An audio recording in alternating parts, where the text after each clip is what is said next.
no hay gracias que dar. Y yo tengo que agradecer al Frente Cívico, ¿no?, por hacer de Zamora, por haberme invitado, ni el Frente Cívico de Zamora tiene que agradecerme a mí que esté aquí. Soy una de las personas que desde los orígenes de este intento de otra vez de reagrupar a los ciudadanos, elevar su conciencia y su capacidad de lucha, formo parte de él, y por consiguiente también se como uno de vosotros, dentro de vosotros los que sois miembros del Frente Cívico. Habéis planteado una conferencia con un título que dicen que es muy provocador, y ya veremos si es provocador o es una consecuencia lógica de los análisis que voy a plantear sobre el origen de la crisis, ¿vale? Más que venir a propagar una postura con respecto al euro y a lo que hay que hacer con respecto a Europa, mi interés es exponeros cómo analizo o cómo se ha analizado con la crisis desde sus orígenes, y seguramente de ese análisis se deducirá algo que es lo que deberíamos llegar todos a compartir.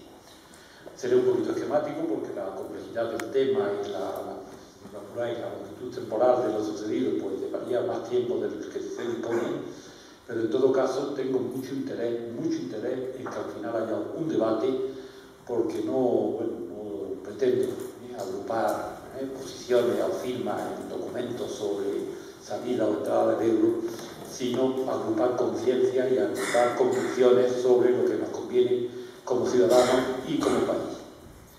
Mirad, voy a hacer un recorrido un tanto esquemático, pero eso no significa que no sea claro, a empezar, y segundo, que no pueda demostrar casi todo lo que vaya a decir.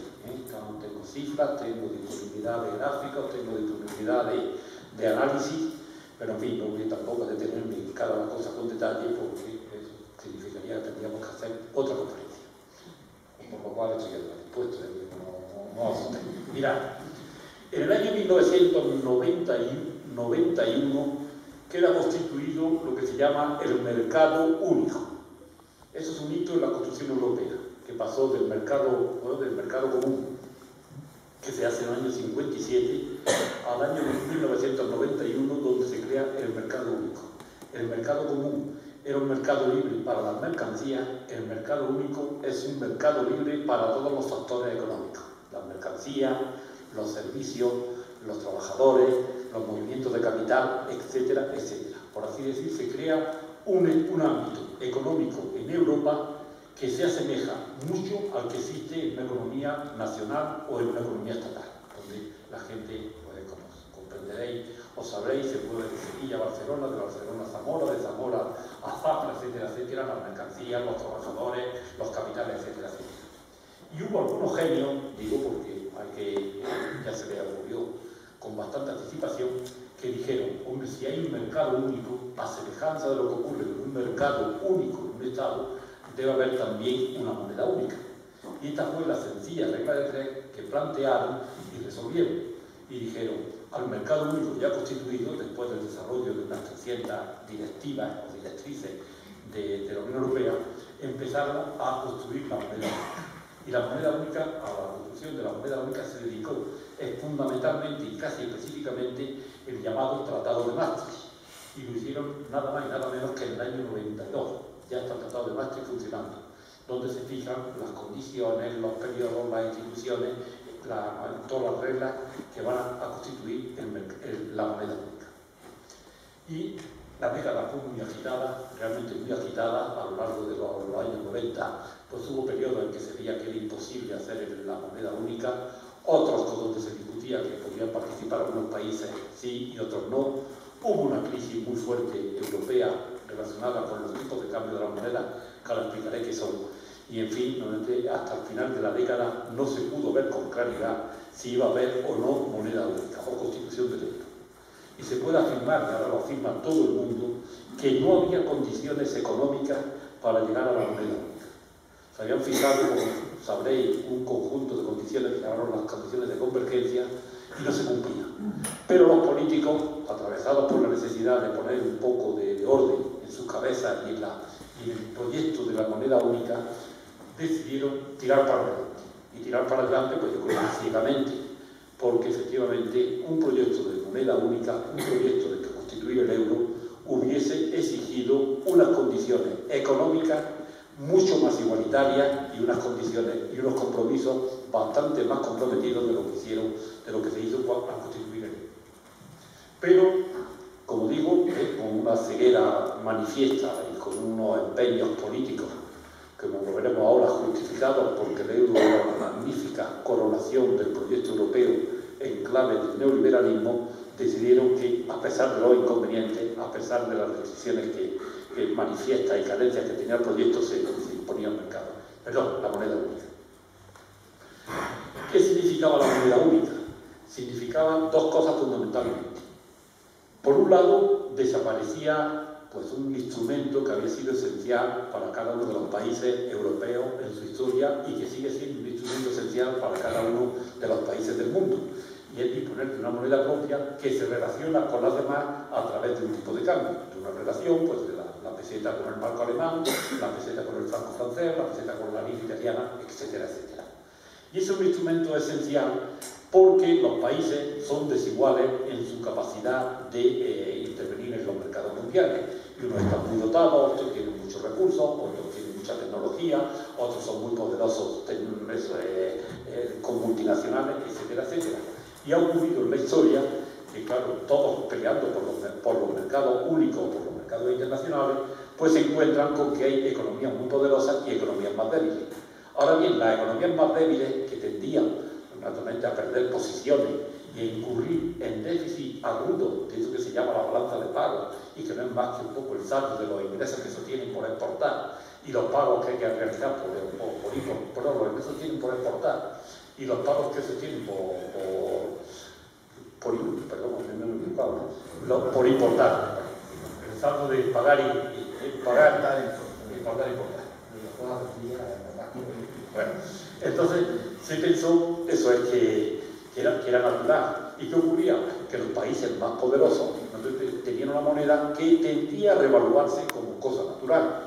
Y los países más débiles, los países más atrasados, los países con menos resortes, pues tendían a revaluar su moneda. Si yo enseñara un gráfico de lo que ocurrió en las monedas antes de montarse el euro, en los 30 años previos que antecedieron, como digo, a la constitución del euro, veríais que hay monedas, y ahí en particular se destaca el marco alemán, que son monedas que se van revaluando continuamente, y monedas como le pasó a la peseta, entre otras, y a la lira italiana, por ejemplo, que se van devaluando. Pero esto era algo normal, esto era la vida misma. Países desiguales tenían monedas desiguales que iban con el juego de las monedas, con el juego del tipo de cambio, se iban manteniendo, por así decir, su participación en las monedas internacionales y iban logrando un cierto equilibrio. Cuando se llega al euro, se dice, no, ya el tipo de cambio no existe. Todas las monedas se van a estar relacionadas entre sí de una forma rígida, de una forma irrevocable, si habláis de una forma eterna. La peseta con el marco alemán, a través de la relación que hay con la peseta con el marco y el marco, perdón, de la peseta con el euro y el marco con el euro y el franco francés con el euro, ya van a cosificarse en una valoración fija. Y esto era como si uno hubiese entendido algo de la historia, diría, ¿qué atrevido soy? Europeo, ¿qué atrevido soy? Pensador europeo, ¿qué atrevido soy? Dirigente europeo.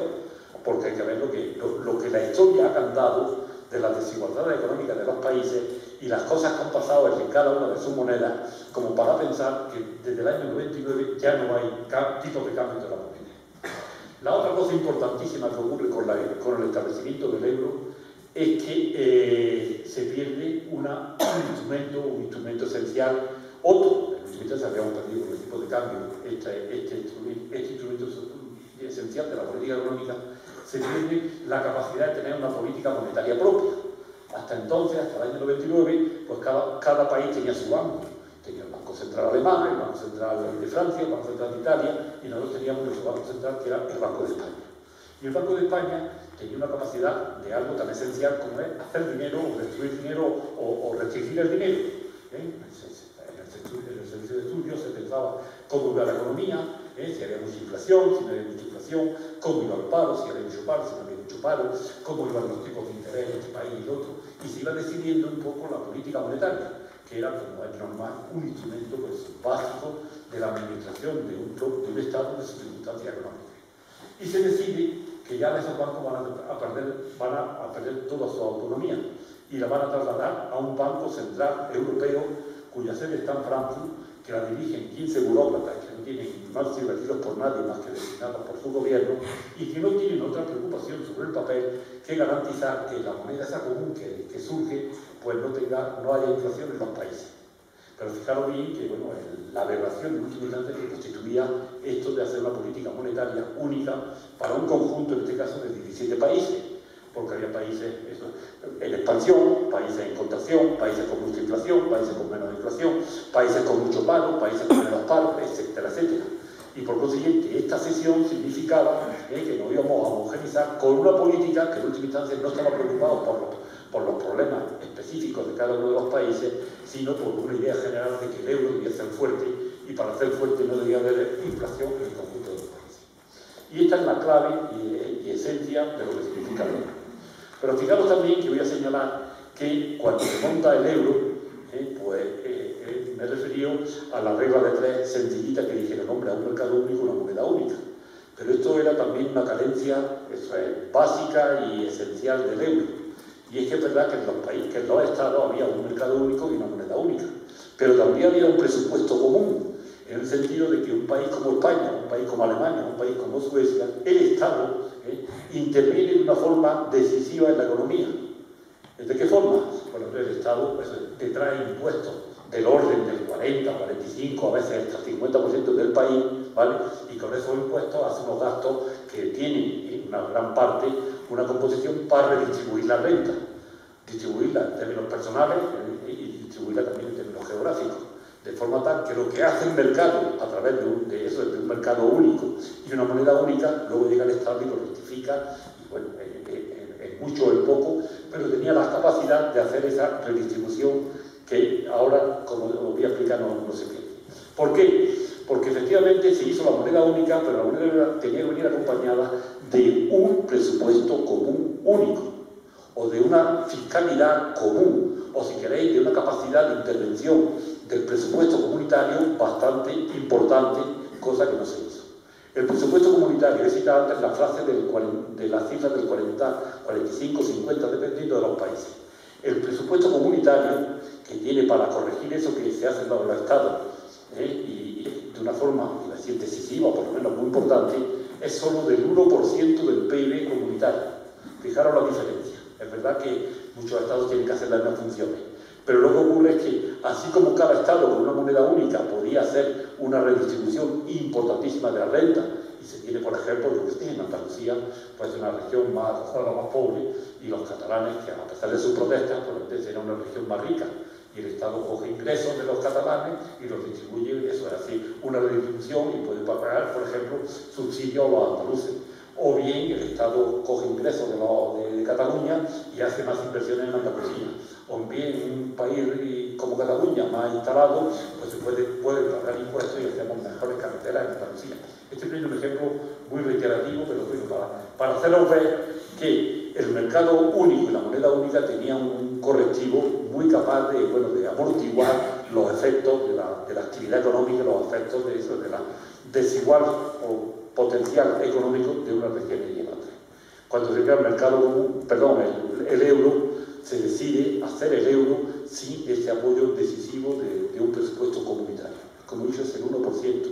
Y ese 1% se gasta documentalmente en mantener una política agrícola común y luego en mantener las instituciones europeas, que como sabéis son hipertrofiadas. Habréis visto en la televisión las salas del Parlamento Europeo, que son de 1.800 a 900 diputados, bien pagados por los demás, y que se trasladan cada mes desde Bruselas a Estrasburgo vuelven a Bruselas. En fin, todo lo que es la parafernalia y lo que es la burocracia de Bruselas. Pero este es el marco tal como se empieza a funcionar la economía en el año 1999, donde se pone en marcha el euro. Ya no hay tipo de cambio, la política monetaria ya no lo decidirá nunca ningún país en particular, sino que dependerá de las condiciones que fije el Banco Central Europeo, como digo, situado en Frankfurt, lo cual no es una noticia, digamos, insignificante, y por último cada Estado se la verá y se la apañará como pueda con sus ingresos y sus pagos, de forma tal que aquellos países que sean más poderosos y que sean más fuertes tendrán siempre más ingresos para poder mantener sus diferencias y podrán hacer una política social y económica más generosa, más social, más amplia que los países pobres, que por su propia naturaleza pues van a estar más constreñidos y van a tener menos actividad, etcétera, etcétera. Bueno, ya empieza la